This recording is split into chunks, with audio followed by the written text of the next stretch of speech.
Hello again, everybody. This is Dan Clouser, and welcome back to the Journey of My Mother's Son podcast. Yeah, I'm joined with Steve Gamlin, who is the Motivational Firewood Guy, and we'll talk a little bit more about why he is that as we get on with the conversation here. So, Steve, thanks for joining me. My pleasure. Thanks so much for having me on.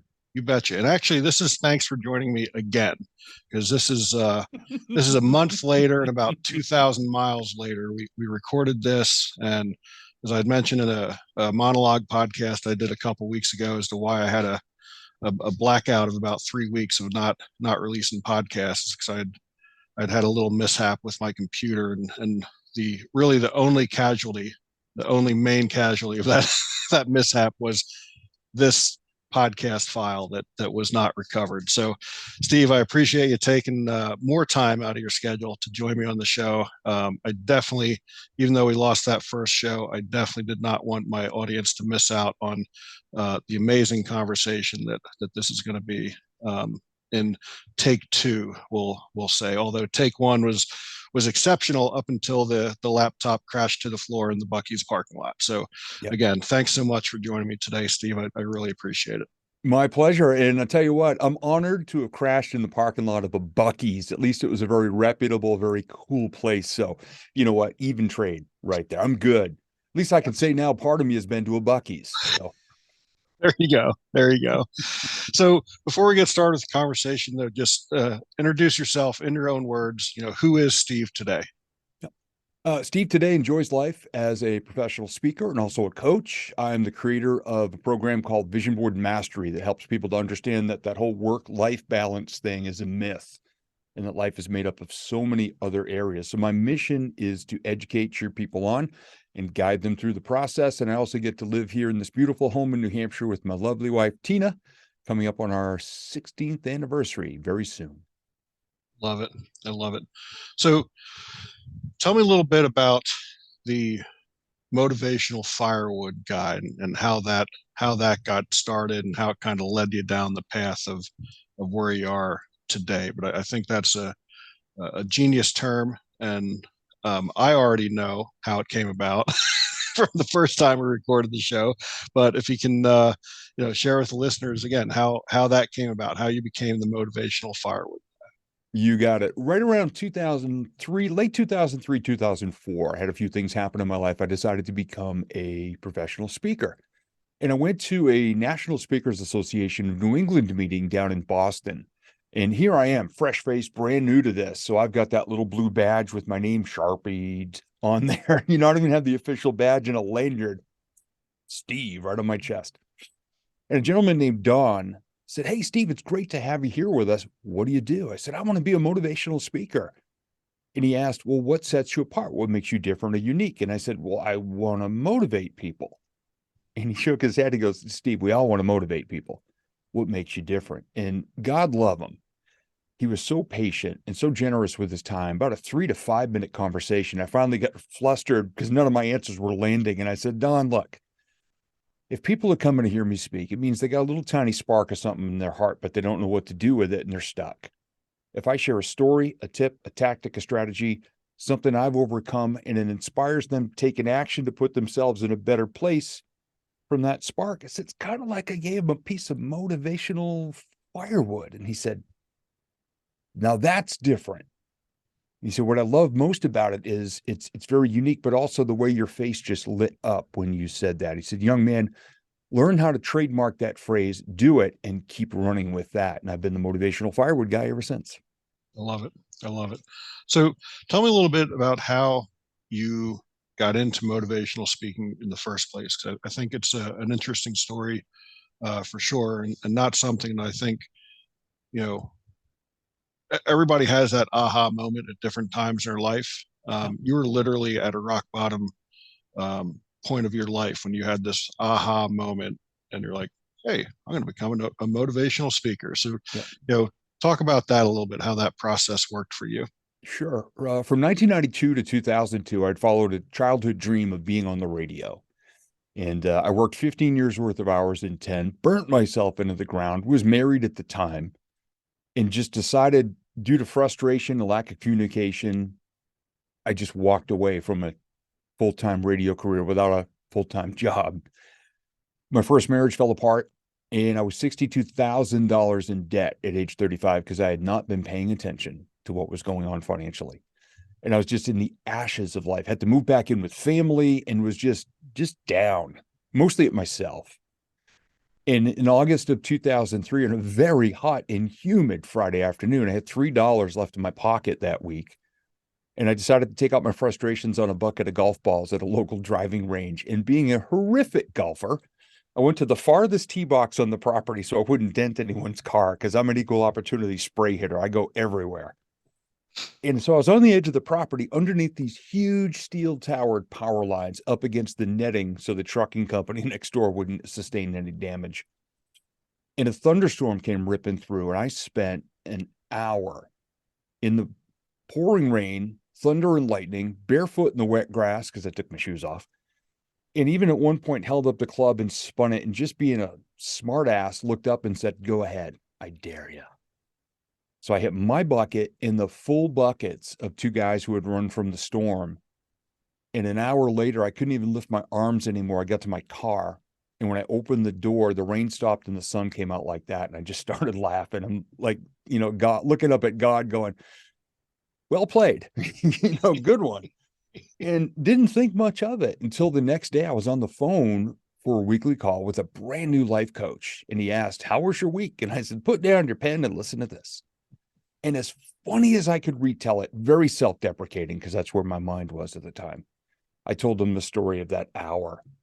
And when he stopped laughing, which is something as a life coach you really shouldn't do when your clients' lives really blow that badly. When he stopped laughing, he asked, "Have you ever thought of being a motivational speaker or a stand-up comedian? I think you'd be great at both." Now, when I was 11 years old, in addition to wanting to be a radio DJ, I wanted to be a stand-up comedian like Steve Martin, an author of my own books, thanks to Mom, and a teacher of people like a coach. And when he asked me that question, it finally struck. And I decided right then I was going to do both. 2 weeks later, I was at my first stand-up comedy class. And a week after that, my first Toastmasters meeting. Here we are. I love it. It's such a great story. And again, to use that moment, that lowest moment of your life at that point, but to still literally be thinking about others. When you were asked, and going back to that moment where you wanted to help other people and coach others. Again, a lot of times when you're at those low points, you're not really thinking of anybody else. You're thinking of yourself. You're kind of wallowing in your own crap, so to speak. Yep. So, to literally take that low point and yet still think about, okay, how can I help others? Once I pull myself out of this, how can I continue to help others? So, I know helping others is still something that's a very large part of your life, but in that moment, um, how could you even think of looking out for others when you were in that your own low spot there? One of the first things I learned about the law of attraction and visualization and vision boards, which I found out via the DVD version of The Secret in the early 2000s. Great You've movie, got by to the be way. very, yeah, I still have the DVD and I still watch it once in a while. There's a couple parts like the genie and the magic lamp thing. I'm like, well, okay, leave that part out. But a lot of it was really good. And it was a huge help for me.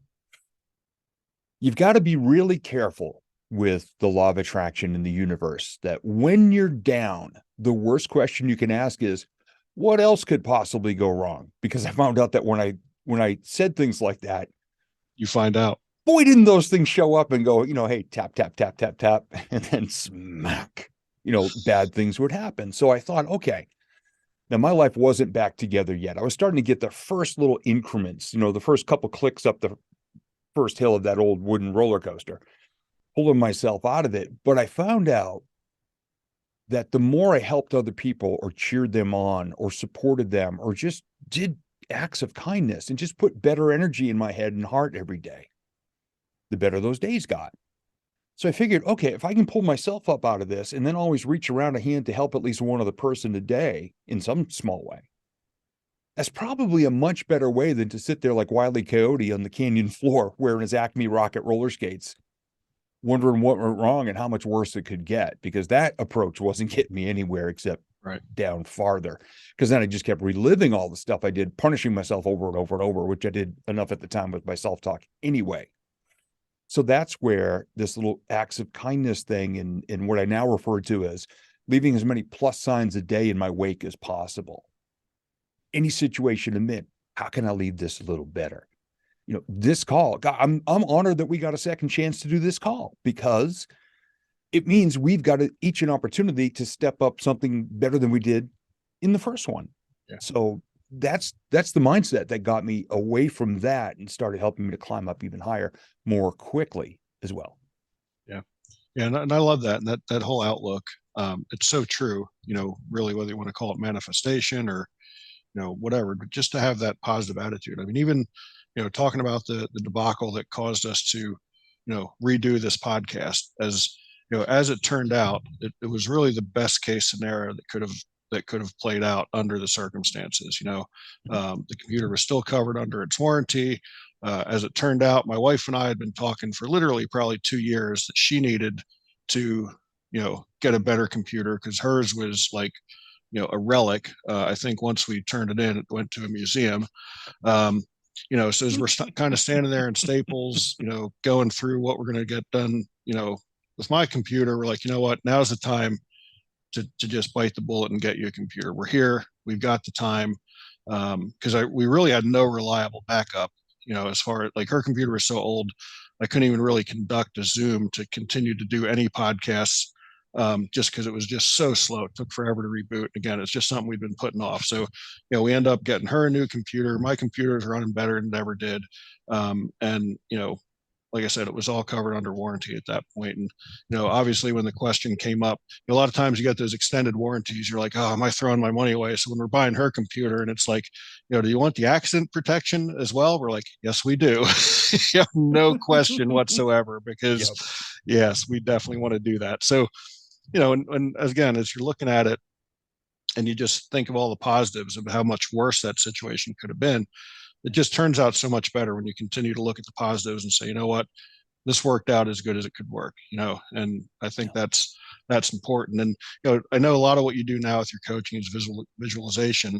And that was something that, as a former baseball coach and youth sports coach, and we talk about visualization a lot on the field, and even when there's, you look at professional players, the guy that hits the game winning shot, hits the game winning home run or something. And a lot of times you know, the interviewer afterwards is talking to him and he's like, well, you know what, you know, I've been playing this moment out in my mind since I was a kid, so no, it doesn't surprise me that I came up with, 2 outs, runners on second and third, and, got the base hit to win the game or whatever the case is. So, talk a little bit about how, um, you use that visualization process in your coaching. What I do with people, one of the initial questions that I'll ask people is, what do your goals look like? And they pause for a moment and I go, hang on.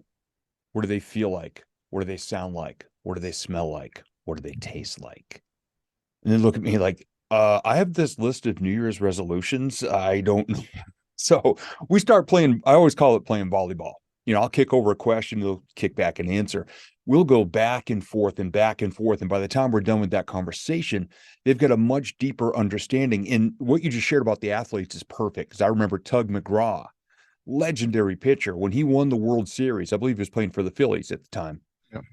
They said, Tug, what an amazing thing. He said, man, I saw this and I felt it and I knew everything about it when I was on this little mashed out coffee can that was the pitcher's mound in my backyard pitching to my dad. He goes, I've already lived this moment so many times. He goes, it's just really nice for it to actually finally happen. Yeah. In the thing. So I work with people to dig deeply to understand their goals. And one of my favorite examples happened at a speaking event about 12 years ago. I asked from the stage, does anybody understand visualization? And a couple of people, well, yes. And I asked, does anybody have a car they'd love to drive?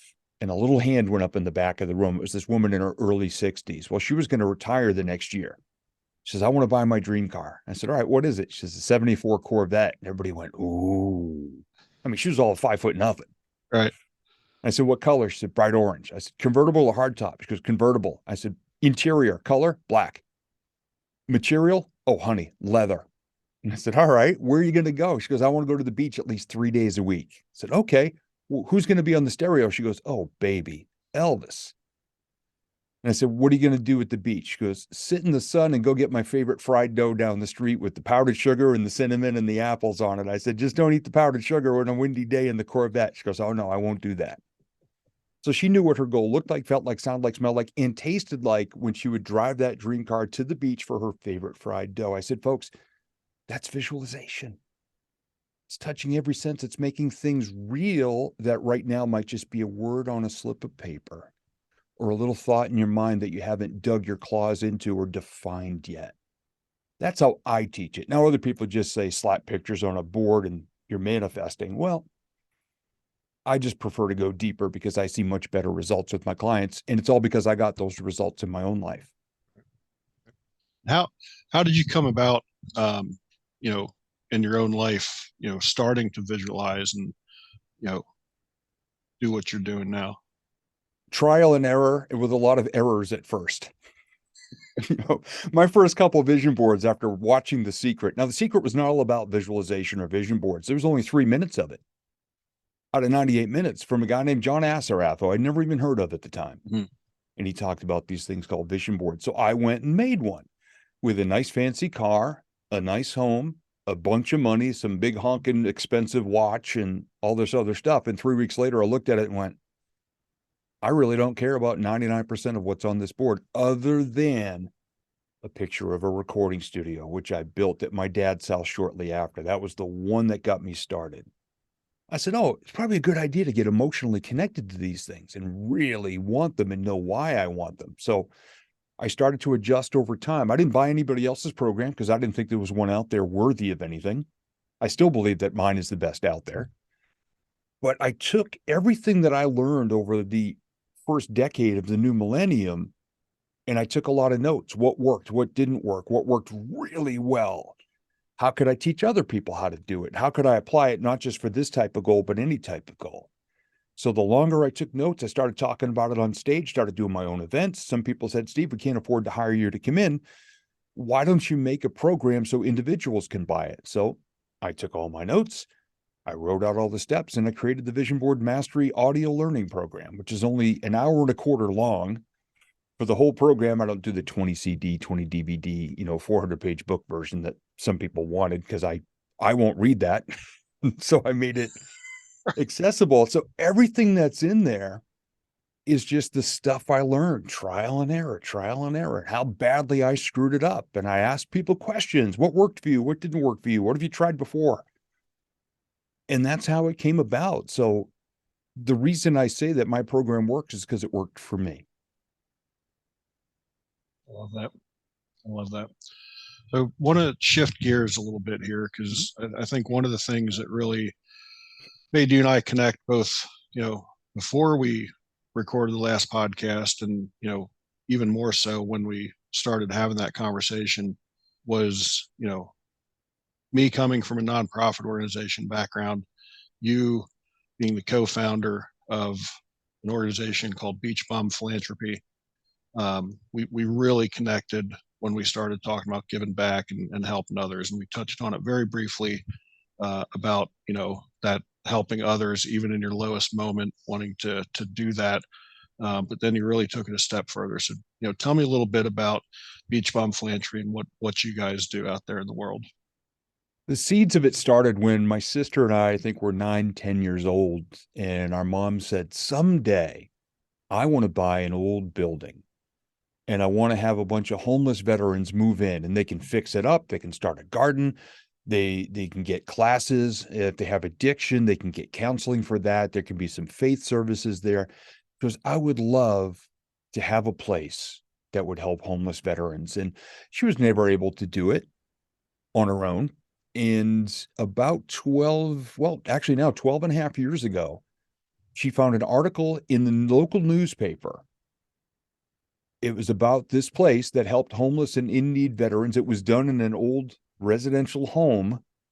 that had been gifted to them by the family of a soldier lost in World War II to help homeless veterans. And she said, "Do you remember what I wanted to do when you were kids?" And I said, "Yeah." She goes, "I just found a place that's doing it." And I said, "Well, they did all the work. Why don't we just reach out and see what they need?" And it turned out it was the simplest things. We started making bag lunches for them. We collected shoes and boots and jeans and underwear and socks and sweaters and sleeping bags. And we just kept putting the word out. And even now to this day, Beach Bum Philanthropy is now, and has been for a little over 2 years, an official 501c3. But for almost a decade, we were what I referred to as the hippie giving movement, where we just did acts of kindness because it was fun and it felt good. And it all goes back to mom. Now, she and my stepmom, my dad passed away about 4.5 years ago.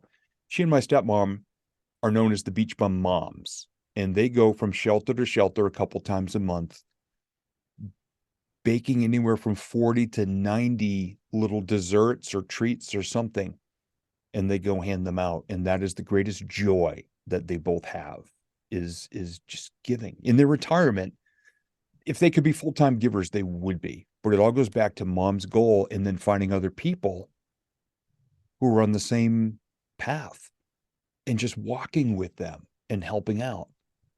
Love that. And I love the fact that you didn't try to reinvent the wheel. There's so many times, sadly, in our society where people are more concerned about who's going to get the credit as opposed to just going out and doing the work. And the fact that you guys realize that, wait, we don't have to build this from the ground up. Here's something that's already built that could probably use a few more hands, use some more boots on the ground to get out there and do what they're doing already.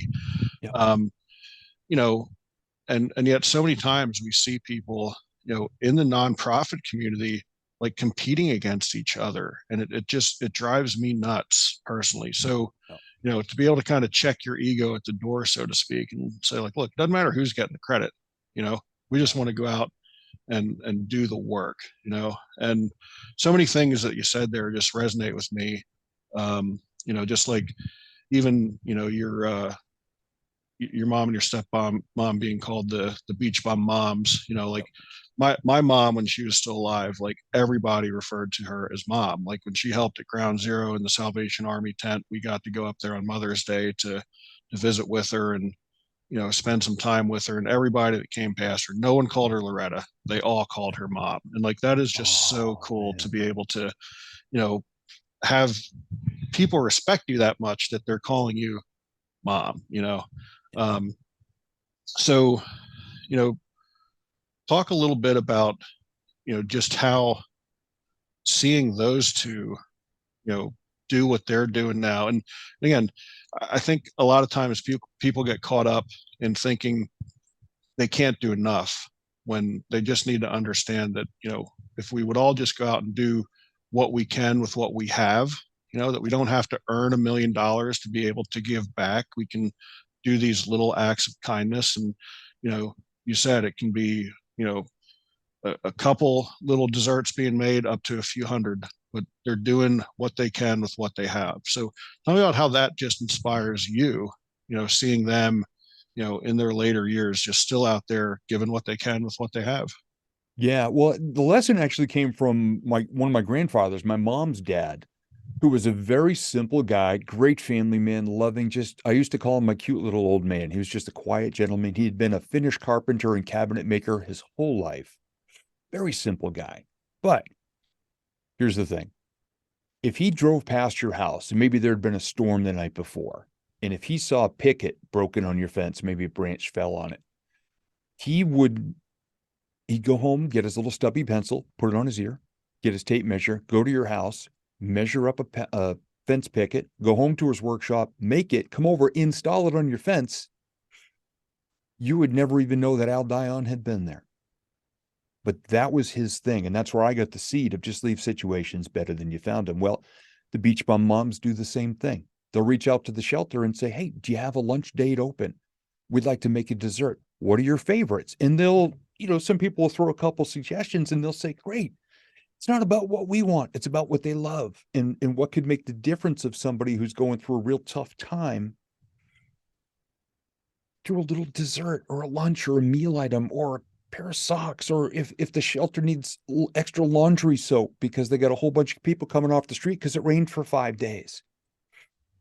We just listen. We just ask what the needs are versus saying, we're going to do this for you. And I had somebody reach out the other day. She goes, I want to be a beach bum. I said, oh, those are my favorite words in the world. I said, what do you want to do? She goes, it's my goal to fill 100 backpacks full of all kinds of items and deliver by August. And I said, awesome goal. Could I share a little insight with you though? And she goes, oh yeah.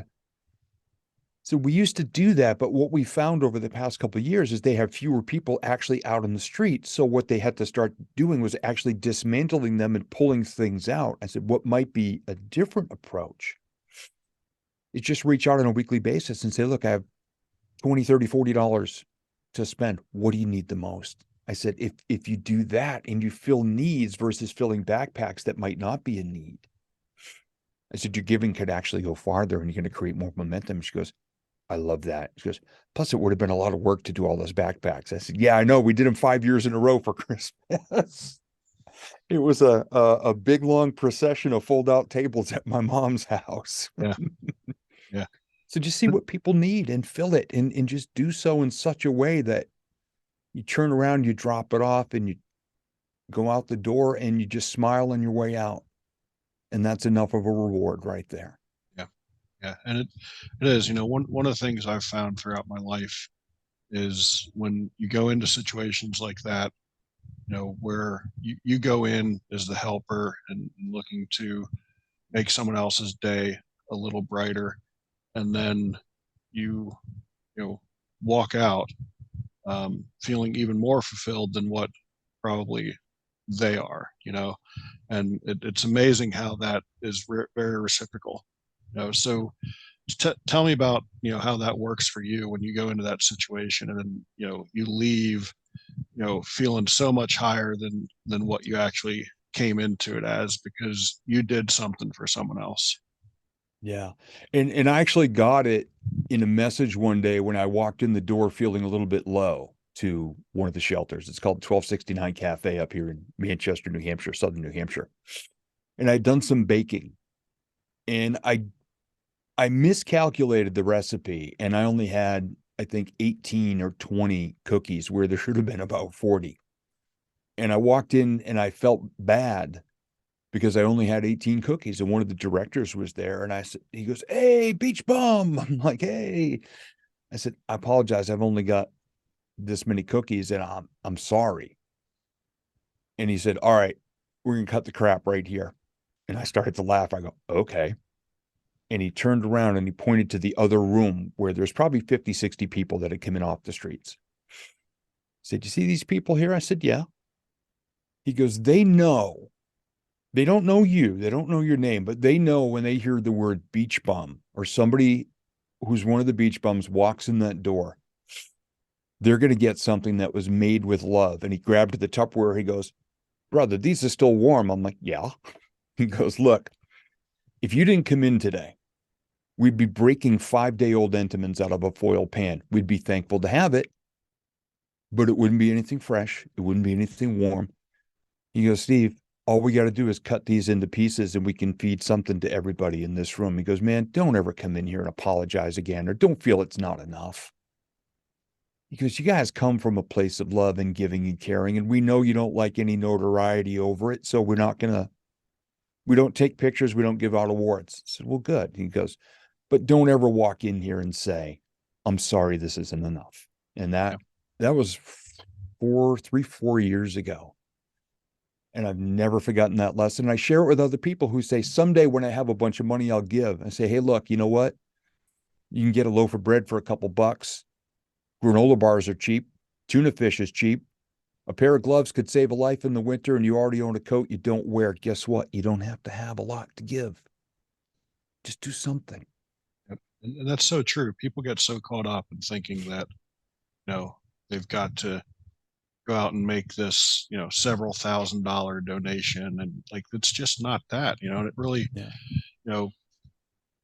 really kind of emphasizes the subtitle of this podcast, many little people, many little places doing many little things to make the whole world change. It's Yep. if we just all did a few little things, to make the world better, we would be, that ripple effect would go on, forever. So, you know, how do you deflect that when somebody's coming to you and saying, "Oh, you know, I I'm not making enough money to help. I'm not," how do you deflect that and make them understand that, you know, every little thing that you do is a help?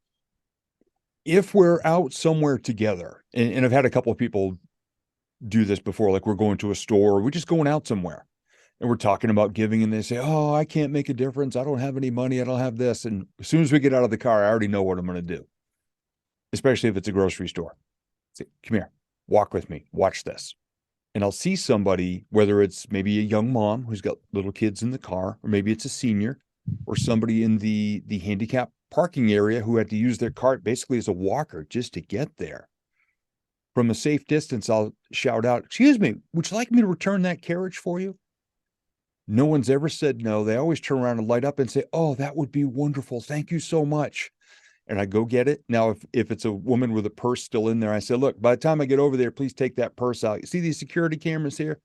I do not want to be captured on video having you beat me up in the parking lot thinking I'm trying to steal your purse. That would be embarrassing." They're laughing. I'm laughing. I rescue the cart. They get in their car safely. They're off. I go to the store and I look at the person next to me and I say, "What'd that cost me?" Nothing. We're all laughing and happy now.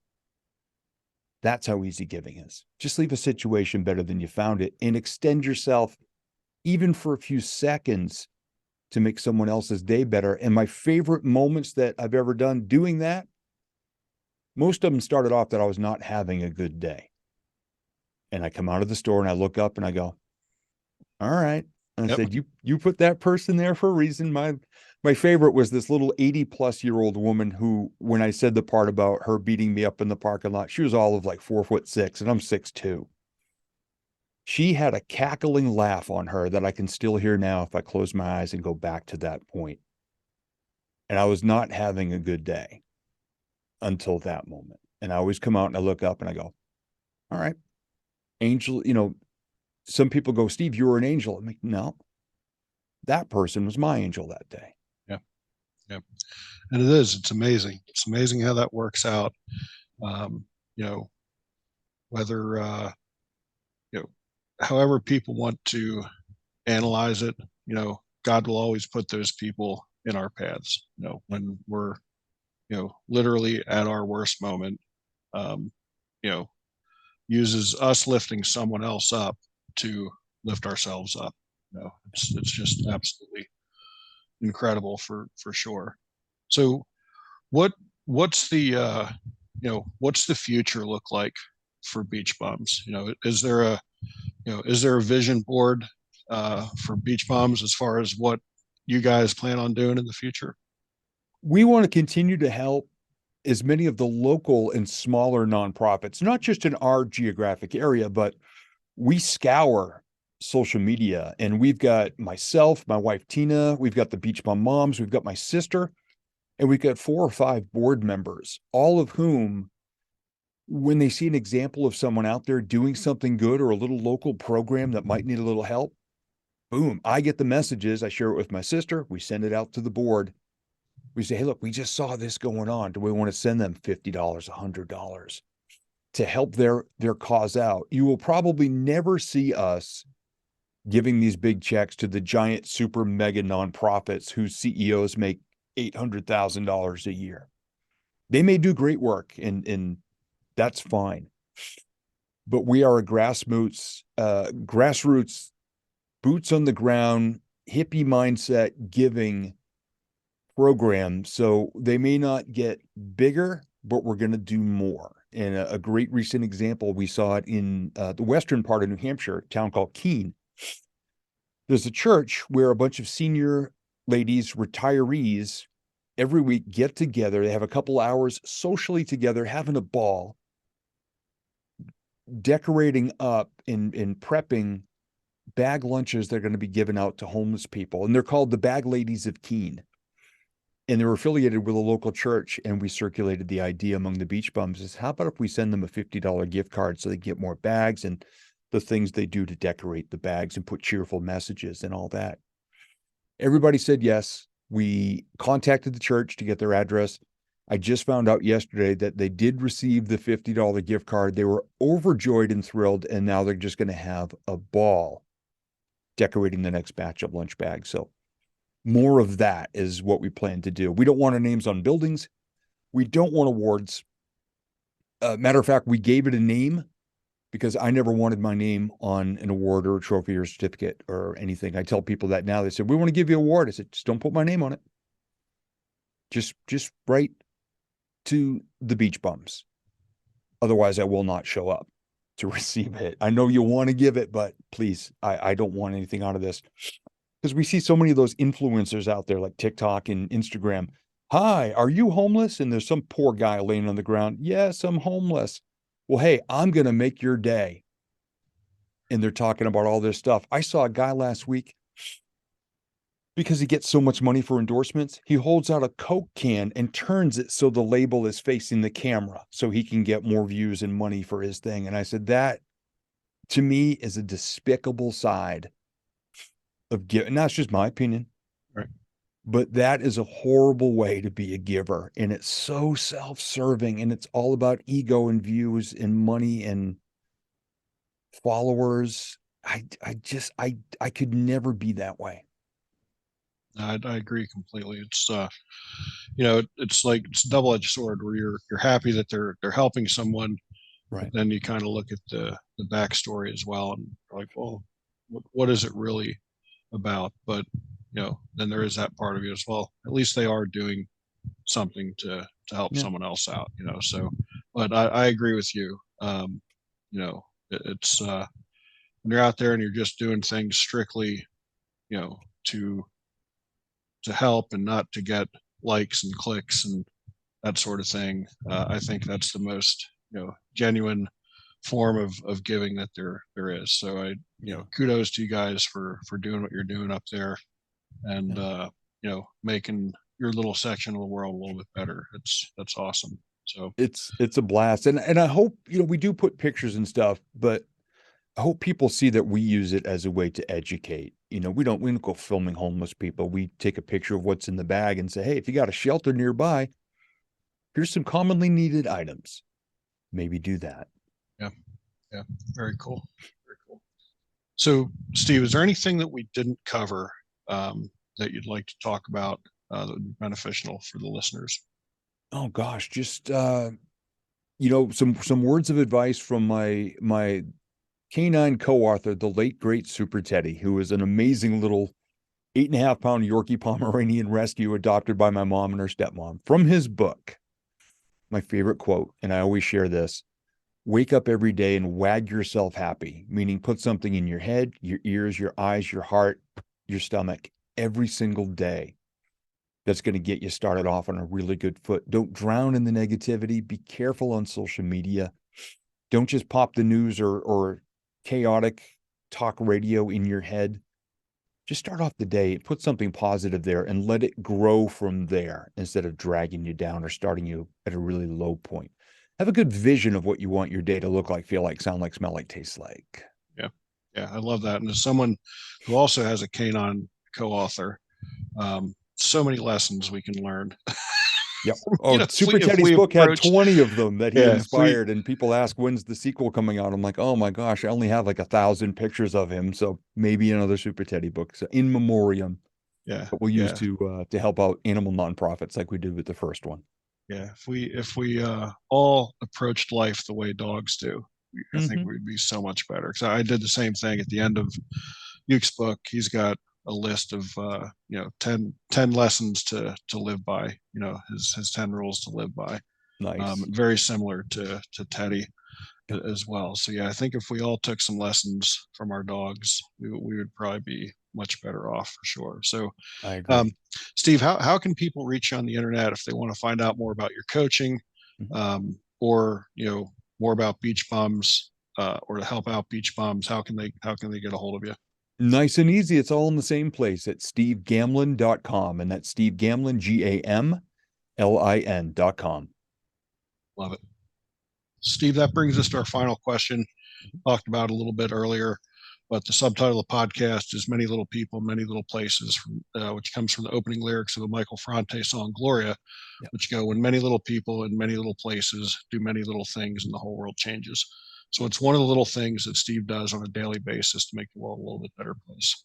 As soon as I'm done my workout in the morning, I come here to my recording studio. I do a 10-minute meditation, and then I hop on social media and I see whose birthday it is. And I'll record little personalized audio messages very quick. And I just send it to people. Or if I know somebody's struggling, I'll just send them a message and cheer them on and say, I hope they have a great day. And the greatest compliment came my way recently. And it actually made my mom cry when she heard it. Somebody said, oh, how did you know I was having a horrible day? You know what? If a hug had a human voice, it would be yours. And that's why I do what I do, to just leave something a little better than I found it with a gift that God gave me. And that's how I start every day. And it sends ripples out. I don't even know what beaches they're landing on. I just know people seem to be happy there. And I'm good with that. Yeah, I love it. I love that answer. Steve, thank you so much for taking the time to join me again. We'll make sure that the laptop does not take a fall after this one. Hey, if it does, actually, third time's the charm. There you go.